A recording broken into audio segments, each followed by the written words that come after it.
Wish I could text my sisters right now and ask them what to do.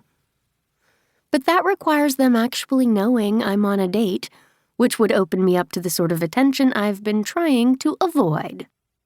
The very minute my sisters find out about my quest to find a husband, everyone else will know too. I would really hate to have Mabel, the woman who's like a grandma to me, attempt to set me up with every eligible bachelor she knows. So I'm keeping it a secret. Like most things in my life. The only reason I'm pushing through my terrible social anxiety now is because I'm fully confident that marriage is the thing that's missing. I wish I could call my parents to get their opinion, but because they died when I was 3, that will never be an option. So instead, I'm following in their footsteps, happily married by the age of 28. That gives me just under a year to find the person I want to spend the rest of my life with. Too bad I have to date first.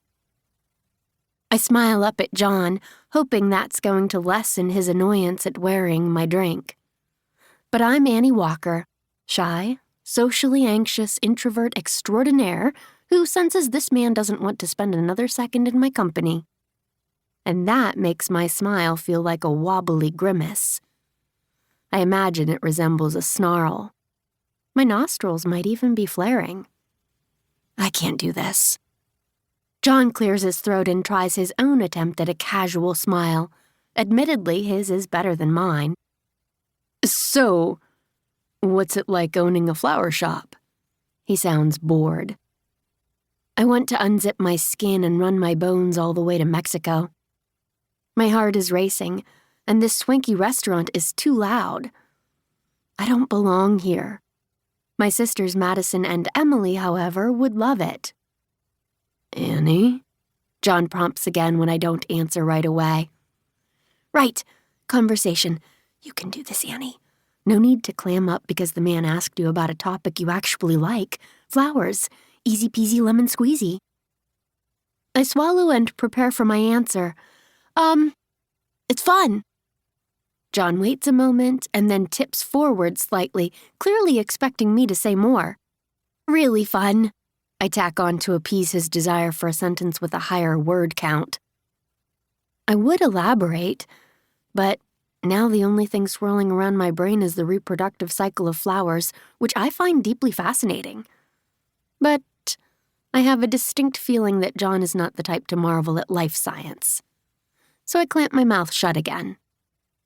So it's really fun? He asks, and I nod.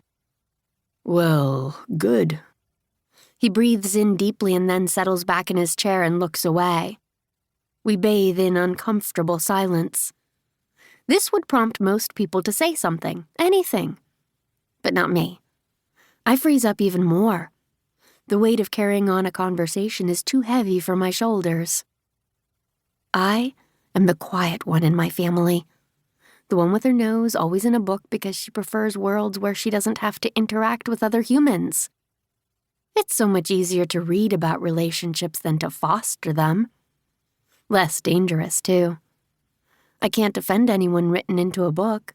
I can't say the wrong thing. And book characters don't make judgments about me.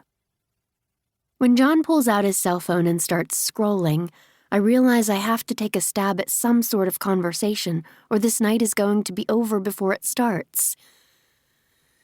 So, John, I begin, and then during the next 10 minutes I pretty much black out as I blabber nonstop, only regaining consciousness as I'm finishing up with, and that's why the primary purpose of the flower is reproduction. Wow, okay, that was a lot of information about flowers, he says with an expression resembling something close to haunted. Clearly my stab at conversation went right through him, and he's bleeding out. I smile timidly and glance around for our waitress. It's so busy in here she hasn't been around to take our order after getting our drinks. I could really use an interruption right about now. Nothing.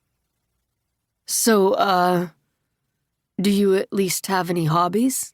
He asks. Oh, geez. At least.